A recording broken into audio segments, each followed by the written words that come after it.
Pernah nggak sih kalian lihat langit malam, terus penasaran sama bintang-bintang yang berkelip-kelip di atas sana? Udah ribuan tahun, manusia tuh suka banget melihat ke langit, mencari makna dan petunjuk dari alam semesta. Nah, salah satu warisan paling terkenal dari rasa penasaran kita sama langit adalah zodiak, yaitu sabuk rasi bintang yang udah memikat peradaban selama berabad-abad. Tapi, dari mana sih asal-usul sistem simbol langit yang rumit ini? Dan apa sih arti dari 12 tanda zodiak yang masih bikin kita penasaran sampai sekarang? Yuk, kita jalan-jalan menembus waktu dan ruang untuk mengungkap misteri zodiak. Zodiak itu sebenarnya sistem koordinat langit, semacam peta langit yang dipakai untuk mencatat pergerakan matahari, bulan, dan planet-planet. Peta langit ini dibagi menjadi 12 bagian, yang masing-masing diwakili oleh simbol unik yang kita kenal sebagai tanda zodiak. Tanda-tanda ini yang masing-masing dinamai sesuai rasi bintang, udah mendarah daging dalam pikiran kita, membentuk pemahaman kita tentang kepribadian, hubungan, bahkan takdir kita. Penjelajahan kita tentang zodiak dimulai di Mesopotamia kuno, tempat lahirnya peradaban yang terletak di antara sungai Tigris dan Efrat. Di sinilah, di tengah dataran subur yang sekarang jadi negara Irak, benih-benih astronomi dan astrologi ditaburkan. Orang Mesopotamia yang terkenal dengan kemajuan mereka dalam matematika, tulisan, dan astronomi adalah salah satu yang pertama kali mengamati dan mencatat pergerakan benda-benda langit secara sistematis. Sekitar abad ke-7 sebelum Masehi, para astronom Babilonia mengembangkan sistem yang membagi ekliptika, yaitu jalur tampak matahari melintasi langit, menjadi 12 bagian yang sama. Setiap bagian sesuai dengan rasi bintang yang berada di sepanjang jalur langit ini membentuk dasar zodiak seperti yang kita kenal sekarang.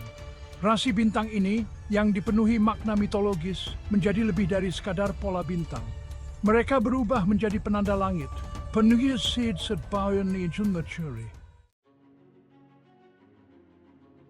Zodiak Babilonia, bukti kepintaran para astronom Mesopotamia, gak cuma terkurung di padang pasir Mesopotamia.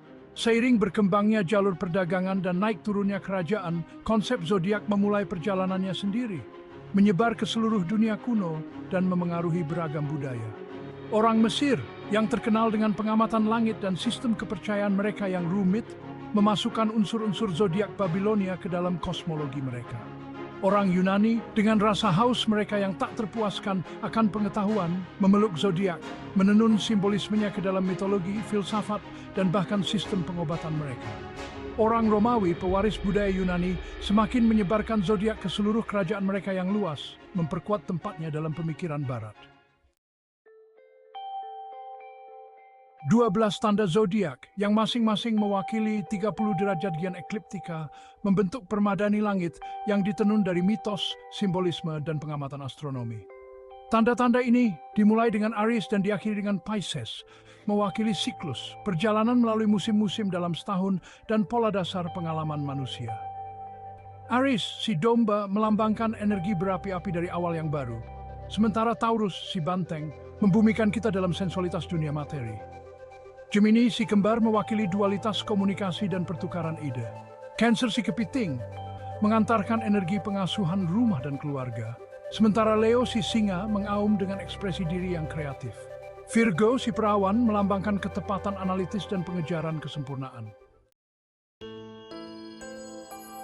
Bagian kelima, zodiak tropis versus sideris, kisah dua sistem. Saat kita mempelajari lebih dalam seluk-beluk zodiak, penting untuk membedakan dua sistem utama, zodiak tropis dan zodiak sideris. Meskipun kedua sistem didasarkan pada 12 tanda yang sama, keduanya berbeda dalam titik awalnya dan hubungannya dengan rasi bintang. Zodiak tropis, sistem yang paling umum digunakan dalam astrologi barat, didasarkan pada musim. Dimulai dengan titik balik musim semi saat matahari melintasi ekuator langit, menandai awal musim semi di belahan bumi utara. Sistem ini yang tetap pada musim bumi tidak memperhitungkan pergeseran bertahap pada sumbu bumi yang dikenal sebagai precesi. Bagian ke-6, warisan abadi zodiak, horoskop dan relevansi modern. Meskipun berasal dari zaman kuno, zodiak terus memberikan pengaruh yang kuat pada budaya kontemporer. Horoskop, interpretasi yang dipersonalisasi tentang pengaruh zodiak berdasarkan tanggal lahir seseorang, adalah fitur yang ada di mana-mana di koran, majalah, dan platform online. Baik dianggap sebagai sumber bimbingan atau hanya hiburan, horoskop mencerminkan ketertarikan manusia yang tak lekang oleh waktu terhadap kosmos dan tempat kita di dalamnya. Di luar horoskop, simbolisme zodiak meresap ke berbagai aspek kehidupan kita. Dari mode dan perhiasan hingga sastra dan film, 12 tanda telah menjadi pola dasar, cara singkat untuk mewakili ciri-ciri dan karakteristik kepribadian yang berbeda. Sementara validitas ilmiah astrologi masih menjadi bahan perdebatan, popularitas zodiak yang tak lekang oleh waktu menunjukkan kekuatannya yang abadi sebagai fenomena budaya. Bagian ketujuh, mengungkap kosmos, Ptolemy dan Almagest. Untuk sepenuhnya menghargai signifikansi historis dan intelektual zodiak, kita harus beralih ke karya Claudius Ptolemy, seorang astronom dan matematikawan Romawi abad kedua yang sangat membentuk pemahaman kita tentang kosmos. Magnum opusnya, Almagest, menjadi landasan pengetahuan astronomi selama lebih dari 1 milenium, memperkuat model geosentris alam semesta, dan melestarikan kebijaksanaan para astronom Babilonia kuno.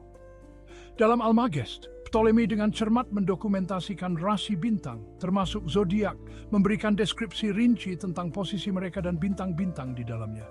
Dia juga menguraikan sistem astrologi, menguraikan dugaan pengaruh benda langit terhadap urusan manusia. Sementara model geosentris alam semesta Ptolemy telah digantikan oleh model heliosentris, kontribusinya pada astronomi dan pelestarian pengetahuan kuno tetap tak ternilai harganya. Bagian ke-8, kesimpulan, daya tarik zodiak yang abadi. Dari awal mulanya yang sederhana di Mesopotamia kuno hingga keberadaannya yang abadi dalam budaya modern, zodiak berdiri sebagai bukti ketertarikan manusia yang tak lekang oleh waktu terhadap kosmos. Sementara pemahaman ilmiah kita tentang alam semesta telah berkembang pesat sejak zaman para pengamat bintang Babilonia, zodiak terus memikat imajinasi kita, menawarkan gambaran sekilas tentang permadani sejarah manusia yang kaya, mitologi, dan pencarian makna yang tak henti-hentinya di luasnya angkasa. Seiring kita terus menjelajahi kosmos, mengungkap misterinya dan mendorong batas-batas pengetahuan kita, zodiak berfungsi sebagai pengingat akan hubungan kita yang mendalam dengan alam surgawi. Ini adalah pengingat bahwa selama ribuan tahun, manusia telah memandang bintang-bintang untuk mencari bimbingan, inspirasi, dan rasa takjub. Dan jadi kemungkinan besar ke depan dan world